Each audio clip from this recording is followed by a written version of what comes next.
تاکہ میں تمہیں سن سکوں، تمہارے لہجے میں لکھے تمہارے الفاظ کا ذائقہ اپنی سماعت کے توسط سے چکھ سکوں۔ ایک راز کہوں، میں تمہیں چھو کر دیکھنا چاہتا ہوں۔ میں دیکھنا چاہتا ہوں کہ محبت پر عبور رکھنے والی لڑکی کی باہوں کے گھیرے کا احساس کیسا ہے، اور تمہیں یوں اپنے قریب پا کر میں اس بات کا مشاہدہ کرنا چاہتا ہوں کہ کیا واقعی محبت اتنی زیادہ خوبصورت ہوتی ہے یا یہ شاعری جھوٹ کہتی ہے۔ عنایہ نے جب ریان کا میسج پڑھا تو مسکرا دی اور ریان کو واپسی جواب دیا۔ جناب تو بہت بے قرار لگتے ہیں۔ ریان نے کہا بس تیاری کر لو، اب اور زیادہ انتظار نہیں کروں گا، میں تمہیں بہت جلد پاکستان سے اڑا کر UK لے آؤں گا۔ ابھی عنایہ نے اتنی ہی بات کی تھی کہ نیچے سے اس کی ماما کی آواز آ گئی، عنایہ بیٹا اب نیچے آ جاؤ۔ عنایہ مسکرا دی، اس نے کہا بس ماما 2 منٹ۔ ریان کو اس نے میسج کیا کہ اب میں نیچے جا رہی ہوں، ماما بلا رہی ہیں۔ تو ریان نے کہا جو حکم جناب کا، آپ جائیے نیچے اور ہم کام کرتے ہیں۔ عنایہ اپنے بالوں میں ہاتھ پھیرتی ہوئی نیچے کی جانب جانے لگی، اس بات سے بے خبر کہ اس چھت کے کونے میں کوئی ایسا وجود بیٹھا تھا جو اس کے حسن پر عاشق ہو گیا تھا اور مسلسل اسے گھورے جا رہا تھا۔ عنایہ جب نیچے گئی تو سب لوگ کھانا کھانے میں مصروف تھے۔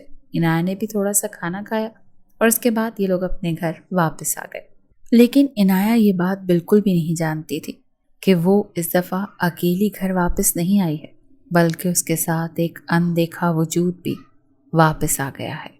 اس بات سے انجان تھی اور اگلے دن یونیورسٹی کے لیے تیار ہو رہی تھی۔ آج بھی اس نے انتہائی خوبصورت سے جینز اور ٹاپ پہنا تھا، اور اس کے بعد وہ رفت بی کو اللہ حافظ کہتے ہوئے ڈرائیور سے گاڑی نکالنے کا کہنے لگی اور یونیورسٹی جا پہنچی۔ جیسی وہ یونیورسٹی کے گیٹ پر پہنچی تو اس کی دوست نے کہا واہ بھائی کیا بات ہے، بڑے دنوں کے بعد جناب عالی تشریف لا رہی ہیں۔ اس نے کہا بڑے دنوں کے بعد کہاں، بس 2 ہی دن تو چھٹی کی ہے یار، کزن کی منگنی تھی۔ اس کی دوست ہنا ہنسنے لگی، ہاں بابا کوئی بات نہیں، لیکن یہ بتاؤ کہ یہ اتنا خوبصورت سا کالا بلا تمہیں کس نے گفٹ کیا؟ ساتھ ہی عنایہ نے پیچھے مڑ کے دیکھا تو ایک بہت خوبصورت سا کالا نیلی آنکھوں والا بلا اس کے پاس ہی کھڑا تھا۔ تو عنایہ ہنس پڑی اور پیار سے بلے کے سر پر ہاتھ پھیرا، ارے یہ مجھے کسی نے گفٹ نہیں کیا، میں نے تو خود اسے ابھی دیکھا ہے جب تم نے مجھے کہا، میں نے تو اس سے پہلے اسے نوٹس ہی نہیں کیا۔ اس کی دوست ہنا نے کہا یار مذاق کر رہی ہو، یہ تمہارے ساتھ ہی تمہاری گاڑی سے اتر کر آیا ہے، امپاسبل، میری گاڑی میں بلا ہو اور مجھے نظر نہ آئے، اور وہ بھی اتنا خوبصورت۔ تھوڑی دیر کے بعد وہ کالا بلا پاس ہی موجود درخت کے اوپر چڑھ گیا اور عنایہ اور اس کی دوست ہنا کلاس لینے پہنچ گئیں۔ کلاس میں آج اس کی لیکچرر سے کسی بات پر بحث ہو گئی اور لیکچرر نے عنایہ کو خوب ڈانٹا۔ ٹیچر نے عنایہ کو ڈانٹا اور کلاس سے باہر نکال دیا۔ کچھ دیر کے بعد اس کی ٹیچر جب کلاس روم سے نکلی تو سیڑھیوں سے ایک دم پھسل گئی۔ اسے ایسے لگا جیسے کسی اندیکھے وجود نے اس کو دھکا دیا ہے۔ یہ اندیکھا وجود کون تھا، کہاں تھا، کوئی نہیں جانتا تھا۔ عنایہ کا موڈ آج بہت خراب تھا۔ وہ یونیورسٹی کے بعد گھر آئی تو اس نے رفت بی سے کہا میرا سر شدید دکھ رہا ہے، مجھے 1 کپ چائے بنا دے اور مجھے کوئی ڈسٹرب نہ کرے، میں اپنے کمرے میں آرام کرنے کے لیے جا رہی ہوں۔ رفت بی نے جب اس کا دروازہ کھٹکھٹا کر چائے اس کے کمرے میں دینے کے لیے گئی تو ٹھٹک کے رک گئی۔ ان کو ایک سایہ سا عنایہ کے پاس سے دور ہٹتا ہوا نظر آیا۔ اس کے بعد انہوں نے پورے کمرے کو بڑے غور سے دیکھا، لیکن پھر اپنا وہم سمجھ کر ذہن سے جھٹک دیا کہ اس بڑھاپے میں شاید میری ہی آنکھیں کمزور ہو گئی ہیں۔ رفت بی نے عنایہ کے بالوں میں ہاتھ پھیرا اور کہا بیٹیا چائے آ گئی ہے، چائے پی لو اور ساتھ کوئی سر درد کی دوائی لے لو اور کچھ دیر آرام کرو، شام کو پوچھوں گی کہ میری بیٹیا کا موڈ اتنا خراب کیوں ہے۔ عنایہ نے رفت بی کو ایک فلائنگ کس بھیجی اور کہا آئی لو یو رفت بی۔ اس کے بعد رفت بی اس کے کمرے سے چلی گئی۔ عنایہ نے مزے سے چائے پی، سر درد کی گولی بھی کھائی، لیکن نہ جانے کیوں عنایہ کا سر شدید دکھ رہا تھا اور اسے آرام ہی نہیں آ رہا تھا۔ پھر وہ کچھ دیر کے لیے آنکھیں بند کر کے لیٹ گئی۔ جیسے ہی عنایہ لیٹی اسے ایسا لگا جیسے اس کے بالوں میں کوئی انگلیاں پھیر رہا ہے۔ عنایہ ایک دم اٹھ کر بیٹھی تو اسے ایسا احساس ہوا جیسے ابھی اس کے بستر سے کوئی اٹھ کر سائڈ میں ہوا ہے۔ وہ گھبرا گئی۔ اس نے فوراً اپنے کمرے کے کرٹن ہٹائے، کمرے میں روشنی کی، لائٹ جلائی، لیکن اسے وہاں کوئی بھی نظر نہیں آیا۔ عنایہ نے بھی اپنا وہم سمجھا اور سوچا کہ شاید اتنا غصہ چڑھا ہوا ہے، اسی لیے یہ دوائی کا اثر ہوگا، اور اس کے بعد وہ پھر سے آرام کرنے کے لیے لیٹ گئی۔ وہ اندیکھا وجود اس کے پیروں کی سائڈ میں آ کر بیٹھ گیا اور آہستہ آہستہ اس کے پیروں پر زبان پھیرنے لگا۔ اس کے بعد وہ وجود عنایہ کے اوپر آ کر بیٹھ گیا اور عنایہ کو انتہائی غور سے گھورنے لگا، پھر اس کے پورے وجود پہ اپنے ہاتھ پھیرنے لگا۔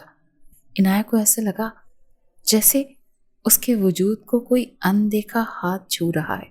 وہ اٹھنا چاہ رہی تھی لیکن اسے ایسے لگ رہا تھا جیسے وہ کسی کے بس میں ہے۔ وہ اٹھ نہیں پا رہی، وہ محسوس تو کر رہی تھی لیکن وہ اپنے اختیار میں نہیں تھی۔ ایک دم عصر کی اذان کا وقت ہوا اور جیسے ہی اذانیں شروع ہوئی، عنایہ کو جیسے ایک جھٹکا سا لگا اور وہ ایک دم ہلکی پھلکی ہو گئی۔ وہ ایک دم سے اٹھ کر بیٹھی اور گھبرا گئی۔ اسی ٹائم رفعت بھی اس کے کمرے میں اسے جگانے ہی آ رہی تھی۔ انہوں نے عنایہ کو اتنا ڈرا ہوا دیکھا تو پوچھا، بٹیا کیا بات ہے؟ تو عنایہ نے کہا، رفعت بھی یہاں پر کوئی تھا، میں یقین کے ساتھ کہہ سکتی ہوں۔ رفعت بی کو بھی دوپہر والا واقعہ یاد آ گیا جب ایک سایہ سا کمرے میں لہرایا تھا، لیکن رفعت بی نے عنایہ کو کچھ نہیں کہا۔ ارے تمہارا وہم ہے بٹیا، تم اتنی تھکی ہوئی تھی نا، اسی لیے، اور کوئی بات نہیں ہے۔ چلو اٹھو، عصر کی نماز پڑھو، پھر شام کی چائے اکٹھے بیٹھ کر پیتے ہیں۔ عنایہ نے کہا، ٹھیک ہے رفعت بھی، میں بس ابھی آئی۔ اس کے بعد رفعت بھی کچن میں چلی گئی۔ شام کی چائے لان میں پینی تھی، لہٰذا عنایہ بھی لان میں چلی گئی اور رفعت بھی وہیں بیٹھی تھی۔ ملازمہ چائے لے کر آئی۔ غلطی سے ملازمہ سے چائے عنایہ کے پاؤں پر گر گئی۔ ایک دم رفعت بھی چیخی، ارے پاگل ہو کیا؟ تمہیں نظر نہیں آتا؟ اندھی ہو گئی ہو؟ سارا پاؤں جلا دیا میری بٹیا کا۔ عنایہ ایک دم درد سے چیخی۔ رفعت بھی نے فوری طور پر دوائی منگوائی اور اس کے پیر پر لگائی۔ ملازمہ نے بہت معذرت کی کہ مجھے نظر ہی نہیں آیا، مجھے معاف کر دیں۔ عنایہ نے کہا، کوئی بات نہیں، ہو جاتا ہے کبھی کبھی۔ لیکن جیسے ہی ملازمہ پلٹی تو نہ جانے کیسے ٹھوکر کھائی اور کمر کے بل گر گئی۔ اس کے سر کے پچھلے حصے میں چوٹ آئی۔ ہسپتال لے کر گئے تو معلوم ہوا کہ اس کے دماغ پر گہری چوٹ کی وجہ سے اس کی آنکھیں جاتی رہی ہیں۔ رفعت بھی کچھ پریشان سی لگ رہی تھی۔ انہیں یقین نہیں ہو رہا تھا کہ لان میں ایک ٹھوکر لگنے سے کیا اتنی گہری چوٹ بھی لگ سکتی ہے۔ عنایہ بھی اپنی یونیورسٹی جاتی رہی اور ایگزامز کی تیاری کرتی رہی کہ اس کو معلوم ہوا کہ اس کی ممانی اگلے ہی مہینے آ رہی ہیں۔ اس کی ممانی چاہتی تھی کہ جلد از جلد وہ اپنی بہو کو پاکستان سے رخصت کروا کر UK لے جائے، اور ساتھ ہی ریان بھی یہی چاہتا تھا۔ ریان کی بے قراری کا تو اسے پہلے سے ہی پتا تھا، لہٰذا وہ مسکرا دی۔ اسے اس شادی پر کوئی اعتراض نہیں تھا، بس وہ صرف یہ چاہتی تھی کہ میں اپنے ایگزامز دے لوں۔ اس کی ممانی نے کہا کہ ایگزامز بے شک دے لو لیکن رزلٹ کا انتظار میں ہرگز نہیں کروں گی۔ عنایہ یہ سب کچھ جانتی تھی، مسکراتے ہوئے اپنی یونیورسٹی چلی گئی۔ ادھر اس کی ممانی انہی کے گھر میں ٹھہری ہوئی تھی۔ وہ چاہتی تھی کہ جیسے ہی ریان پاکستان آئے تو ان دونوں کی شادی ہو جائے۔ ممانی آج کل اپنی شاپنگز میں بیزی تھی۔ عنایہ کو گلاب کے پھول بہت پسند تھے۔ آج گھر میں کوئی بھی نہیں تھا، صرف رفعت بھی تھی جو کہ دوا کھا کر سو رہی تھی کیونکہ ان کے پاؤں میں کافی سوجن آ گئی تھی۔ عنایہ جب اپنے بیڈ روم میں گئی تو اس نے اپنی ڈریسنگ ٹیبل پر گلاب کے پھول دیکھے۔ وہ بڑی حیران ہوئی۔ اس نے سوچا کہ شاید ممانی کو بھی معلوم ہے کہ مجھے گلاب کے پھول بہت پسند ہیں، انہوں نے ہی رکھوائے ہوں گے۔ وہ خوشی سے گلاب کے پھولوں کو چھو رہی تھی اور ان کی خوشبو سونگھ رہی تھی۔ وہ جیسے جیسے گلاب کے پھولوں کی خوشبو سونگھ رہی تھی اس پر نیند سی طاری ہو رہی تھی۔ حالانکہ اسے آج اپنا اسائنمنٹ کمپلیٹ کرنا تھا، لیکن اس کے باوجود اسے ایسا لگ رہا تھا جیسے وہ بہت تھک گئی ہے اور اسے اب سو جانا چاہیے، لہٰذا وہ بستر پر لیٹ کر سو گئی۔ جیسے ہی وہ بستر پر لیٹی تو نیلی آنکھوں والا وہ وجود ایک دم سے بستر کے نیچے سے نکلا اور اس کے اوپر آ کر بیٹھ گیا۔ وہ اس کے پورے وجود کو اپنی زبان سے محسوس کر رہا تھا۔ عنایہ کو بہت عجیب سا لگ رہا تھا۔ وہ اٹھنا چاہتی تھی لیکن اٹھ نہیں پا رہی تھی۔ اسے ایسا لگ رہا تھا جیسے اسے کسی نے رسیوں میں جکڑ رکھا ہے۔ پھر اس کے کان کے قریب سرگوشی ہوئی، تم صرف میری ہو، میں تمہیں کسی اور کا ہونے نہیں دوں گا۔ عنایہ کی جھٹ سے ایک دم آنکھ کھل گئی۔ اس نے ادھر ادھر دیکھا لیکن وہاں تو کوئی بھی نہیں تھا۔ عنایت کو اپنے وجود پہ بہت الجھن سی ہونے لگی۔ وہ باقاعدہ ہوش میں تھی لیکن اٹھ نہیں پا رہی تھی۔ وہ بہت ڈر گئی تھی۔ وہ ایک دم رفت بی کے کمرے میں چلی گئی۔ رفت بی پریشان ہو گئی کہ بٹیا کیا بات ہے؟ اس نے رفت بی سے کہا، رفت بی میرے ساتھ کچھ غلط ہو رہا ہے، مجھے کچھ محسوس ہو رہا ہے، مجھے نیلی آنکھوں والا کوئی وجود نظر آتا ہے، کوئی سایہ نظر آتا ہے، میں بستر پر لیٹتی ہوں، اٹھنا چاہتی ہوں لیکن اٹھ نہیں پاتی، وہ وجود مجھ پر حاوی ہو جاتا ہے۔ رفت بی کچھ تو میرے ساتھ غلط ہو رہا ہے۔ رفت بی نے اسے اپنے گلے سے لگا لیا اور ٹھٹک گئی۔ انہیں رہ رہ کر عنایت کے الفاظ یاد آ رہے تھے کہ کوئی وجود ہے جو اسے نظر آتا ہے۔ رفت بی نے بھی اس کی نیلی آنکھیں دیکھی تھیں۔ انہوں نے سر کو جھٹکا اور اس کے بعد عنایت کو حوصلہ دیا کہ ایسی کوئی بات نہیں ہے، میں ہوں نا تمہارے ساتھ، اگر تمہیں ڈر لگے تو میرے پاس آ جایا کرو۔ جب ویسے ہی بچیوں کی شادی کا وقت ہوتا ہے تو بچیوں کو اس طرح کے وہم ہو جاتے ہیں، صحیح سے نیند پوری نہیں ہوتی، دل میں 100 خدشات ہوتے ہیں۔ بٹیا ایسی کوئی بات نہیں ہے، اپنے اوپر آیت الکرسی پڑھو، حصار قائم کرو اور سو جاؤ۔ انہوں نے عنایت کو تو حوصلہ دے دیا تھا لیکن وہ خود ٹھٹک گئی تھی کیونکہ یہ سایہ کئی دفعہ انہوں نے بھی عنایت کے ارد گرد محسوس کیا تھا۔ اس کے علاوہ رفت بی کو جو خواب آیا تھا پچھلی رات انہیں وہ بھی یاد آنے لگا۔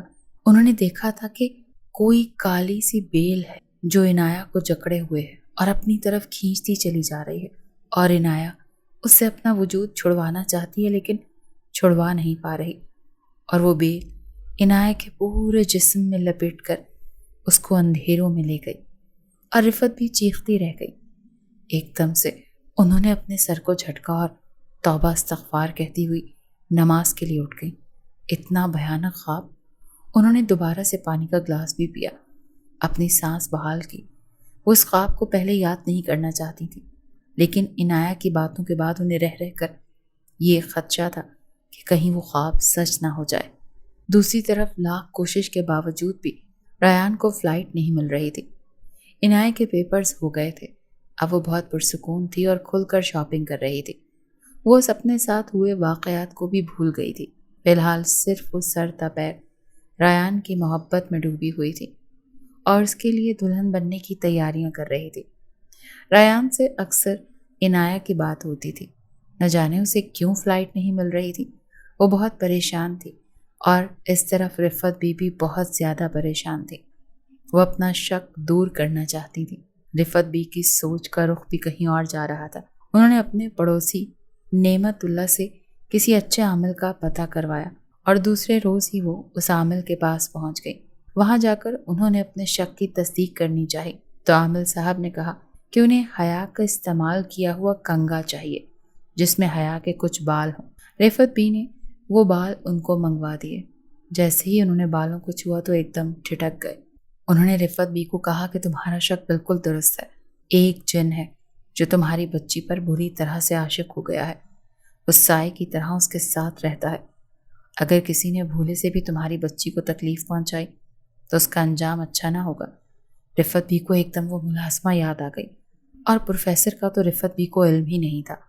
وہ ایک دم ٹھٹک گئیں اور ایک دم عامل کو کہنے لگیں کہ کچھ کیجیے، میری بچی کی تو شادی ہونے والی ہے، اگر کچھ ایسا ویسا ہو گیا تو اس کی شادی نہ خطرے میں پڑ جائے، میری جوان بچی ہے، خدا کے لیے کچھ کیجیے۔ رفت بھی عنایت کو اپنی بچوں کی طرح چاہتی تھی، لہٰذا وہ بہت پریشان ہو گئی تھی۔ جیسے ہی انہوں نے شادی کا کہا تو فوراً عامل نے کہا ایسا کبھی نہیں ہو سکتا، کوئی بھولے سے بھی عنایت کے قریب نہیں آ سکتا، شادی تو کیا وہ لڑکا اس بچی کو چھو بھی نہیں سکے گا۔ رفت بھی کو سمجھ آ گیا کہ اسی لیے تو ریان کو فلائٹ نہیں مل پا رہی۔ آپ کچھ کریں، انہوں نے پھر التجا کرتے ہوئے کہا، میری بچی کی زندگی خراب ہو جائے گی۔ تو عامل نے کہا کہ ہم پوری کوشش کریں گے کہ وہ جن تمہاری بچی کا پیچھا چھوڑ دے۔ ادھر شادی کے دن قریب آتے جا رہے تھے۔ عنایت پوری طرح سے خود کو ریان کے لیے سجا رہے تھے، شادی کے سہانے سپنے دیکھ رہے تھے۔ وہ خود کو آئینے میں کھڑی دیکھ رہے تھے۔ اس نے میرون رنگ کا دوپٹہ اپنے سر پر لیا لیکن ایک دم اس کو اپنے پیچھے سے ایک سایہ نظر آیا۔ وہ ایک دم ڈر گئی۔ وہ ڈر کر اپنے کمرے سے باہر جانے لگی تھی کہ دروازہ خود بخود بند ہو گیا۔ عنایت چیخنا چاہتی تھی لیکن اس کی آواز اس کے حلق میں ہی بند ہو گئی۔ وہ وجود اب پوری طرح سے سامنے آ گیا، آگے بڑھا اور بے حد بھاری آواز میں بولا، جو چیز میری پسند کی ہو وہ کسی اور کی ہرگز نہیں ہو سکتی، چاہے کچھ بھی ہو جائے۔ میں نے تو بس صرف تمہاری وجہ سے خاموشی اختیار کی ہوئی ہے، ورنہ تو میں تمہیں جب چاہوں تمہاری اس دنیا سے اپنی دنیا میں لے جا سکتا ہوں۔ عنایہ کو حد سے زیادہ تپش کا احساس ہونے لگا۔ وہ پھر بولا، جس رات تم چھت پر آئی تھی میں اس وقت سے ہی تمہارا دیوانہ ہو گیا تھا۔ میں تو وہاں کب سے رہتا ہوں، لیکن مجھے آج تک کبھی کوئی لڑکی اچھی نہیں لگی، لیکن تم پہلی آدمزادی ہو جس نے مجھے پاگل کر کے رکھ دیا ہے۔ میں بہت ضدی جن ہوں، اپنے قبیلے کے سردار کا بیٹا ہوں۔ جس چیز پر میں ہاتھ رکھ دوں اسے مجھ سے کوئی اور لے جائے، یہ تو ہو ہی نہیں سکتا۔ اگر تم اپنے گھر والوں کی زندگی چاہتی ہو تو بہتر یہی ہے کہ اس شادی سے انکار کر دو، ورنہ نتیجہ بہت برا ہوگا۔ وہ گھبرا گئی۔ ایک دم اذان کی آواز آئی تو وہ وجود غائب ہو گیا اور وہ زور سے چیخی۔ اس کے چیختے سار ہی سب لوگ اس کے کمرے میں آ گئے۔ جب دیکھا تو عنایہ بے ہوش ہو چکی تھی۔ عنایہ کو فوراً سے اٹھا کر بستر پر لٹایا گیا۔ رفعت بی کو اصل وجہ معلوم تھی۔ رفعت بی آج اس کے باپ اور ماں کو سب کچھ بتا دینا چاہتی تھی جو رفعت بی عامل سے سن کر آئی تھی۔ جب رفعت بی نے ساری داستان بتائی تو عنایہ کے والد نے کہا، بلشٹ، ایسی کوئی بات نہیں ہے، ویسے ہی میری بیٹی نے شاید کوئی ٹینشن لے لی ہے، ایسے میں بچیاں اکثر ڈر جاتی ہیں۔ لیکن عنایہ کی ماں رضیہ بیگم کو رفعت بی پر مکمل اعتبار تھا کہ جو وہ کہہ رہی ہیں بالکل ٹھیک ہے۔ وہ بھی پریشان ہو گئی۔ رفعت بی نے عامل صاحب کو پھر کہا کہ کچھ کیجیے، میری بچی آج بے ہوش ہو گئی ہے، وہ وجود دن بدن اس کے قریب آتا جا رہا ہے۔ عامل صاحب نے کہا کہ آج رات میں آپ کی بیٹی کے لیے چلہ کروں گا، امید ہے کہ وہ جن آپ کی بیٹی سے دور ہو جائے گا۔ عامل صاحب نے رات کو چلہ کرنے کا کہا۔ وہ جیسے ہی چلے پر بیٹھے تو وہ وجود ان کے سامنے آ گیا اور کہنے لگا، میرے اور اس لڑکی کے درمیان میں مت آؤ ورنہ تمہارے لیے اچھا نہیں ہوگا۔ اور ایک دم عامل نے اس کی طرف دیکھ کر کہا، کیوں تم بچی کو تنگ کر رہے ہو؟ وہ ایک آدمزادی ہے، تمہارے ساتھ اس کا کوئی میل نہیں۔ تو اس جن نے مسکرا کر کہا، میل ہے یا نہیں ہے، وہ مجھے پسند آ گئی ہے، اور جو چیز مجھے پسند آ جائے اسے کوئی نہیں لے سکتا۔ تو میرے اور اس کے درمیان سے ہٹ جاؤ، ورنہ… عامل صاحب ایک دم چیخے، ورنہ کیا کرو گے؟ تو اس جن نے ایک زوردار قہقہ لگایا اور کہنے لگا، تم مجھے ختم کرنے کا سوچ رہے ہو؟ تمہیں شاید میری طاقت کا اندازہ نہیں۔ اور یہ کہتے ساتھ ہی اس نے نہ جانے کیا چیز عامل کی طرف پھونکی کہ ایک دم ان کی آنکھوں میں جلن ہونے لگی، اور اس کے بعد وہ ایک دم تڑپنے لگے، اتنا تڑپے کہ ایک دم بے ہوش ہو گئے۔ اور اس کے بعد معلوم ہوا کہ عامل صاحب کوما میں چلے گئے ہیں۔ ان کے دماغ پر کسی چیز نے گہرا اثر کیا ہے۔ جن انتہائی غصے میں تھا۔ وہ آج عنایہ کے کمرے میں دوبارہ چلا گیا۔ عنایہ اپنے صوفے پر بیٹھ کر چائے پی رہی تھی اور بہت پریشان تھی۔ وہ پچھلے کافی دیر سے مسلسل ریان کو فون ملا رہی تھی۔ ریان کی آج فلائٹ تھی، لیکن ریان اس کا فون نہیں اٹھا رہا تھا۔ اتنی دیر میں ایک خوفناک خبر آئی اور باہر سے اس کی ماں روتی ہوئی اس کے کمرے میں آئی۔ یہ جن ایک سائڈ میں کھڑا خاموشی سے یہ تماشا دیکھ رہا تھا، کیونکہ اسے تو پہلے ہی سب معلوم تھا۔ اس کی ماں روتے ہوئے آئی اور عنایہ سے کہنے لگی، ریان پاکستان فلائٹ کے لیے آ رہا تھا کہ اس کا راستے میں ایکسیڈنٹ ہو گیا ہے اور ڈاکٹرز نے کہا ہے کہ وہ بچ نہیں پائے گا۔ ایک دم عنایہ کے ہاتھ سے چائے کا کپ چھوٹ کر زمین پر گرا اور اس نے کہا، امی آپ جھوٹ بول رہی ہیں، ایسا نہیں ہو سکتا۔ تھوڑی ہی دیر کے بعد وہ جن اس کمرے میں ظاہر ہو گیا۔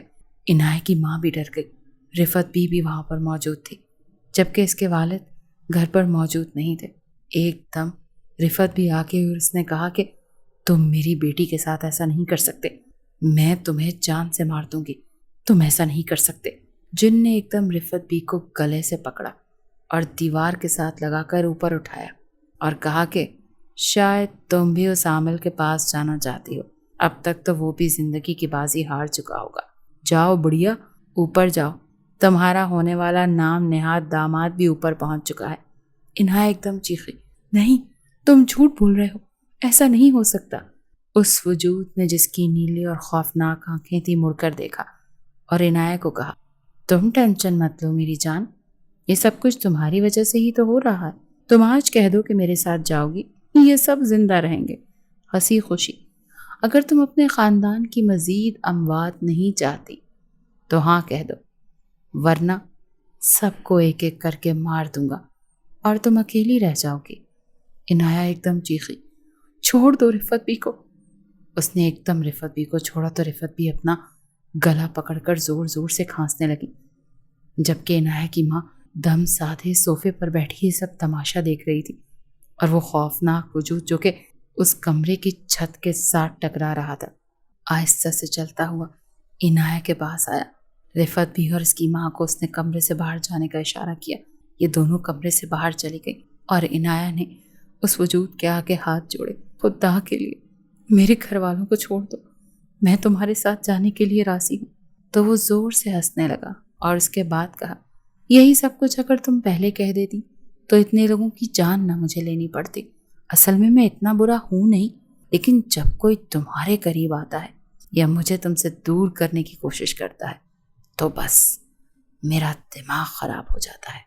عنایہ نے کہا، اب تم مجھ سے وعدہ کرو کہ تم کسی کی جان نہیں لوگے، میں تمہارے ساتھ جانے کے لیے تیار ہوں۔ اور اس کے بعد ایک زوردار چیخ کمرے سے باہر گئی۔ فوراً سے عنایہ کی امی نے دروازہ کھولا، سامنے دیکھا تو عنایہ زندگی کی قید سے آزاد ہو چکی تھی۔ رفت بھی اپنا سینہ پیٹ پیٹ کر رو رہی تھی، وہ میری عنایہ کو لے گیا، وہ میری عنایہ کو لے گیا۔ رفت بھی اور عنایہ کی ماں رضیہ بیگم روتی رہ گئیں، جبکہ عنایہ نے اپنی قربانی دے کر اپنی دائی ماں اور اپنی ماں کی زندگی بچا لی۔ وہ نہیں چاہتی تھی کہ جیسے اس کی محبت ریان کے ساتھ ہوا ہے ویسے اس گھر میں کسی اور کے ساتھ ہو، لہٰذا وہ ہمیشہ ہمیشہ کے لیے اس جن کے ساتھ چلی گئی۔ آپ کو میری کہانی کیسی لگی؟ مجھے کامنٹ باکس میں اپنی رائے کا اظہار کر کے ضرور بتائیے گا، اور میرے چینل ڈر کہانی کو لائک کر لیجئے، سبسکرائب کر لیجئے اور بیل آئیکن کو کلک کر لیجئے۔ ملتے ہیں بہت جلد ایک اور خوفناک کہانی کے ساتھ۔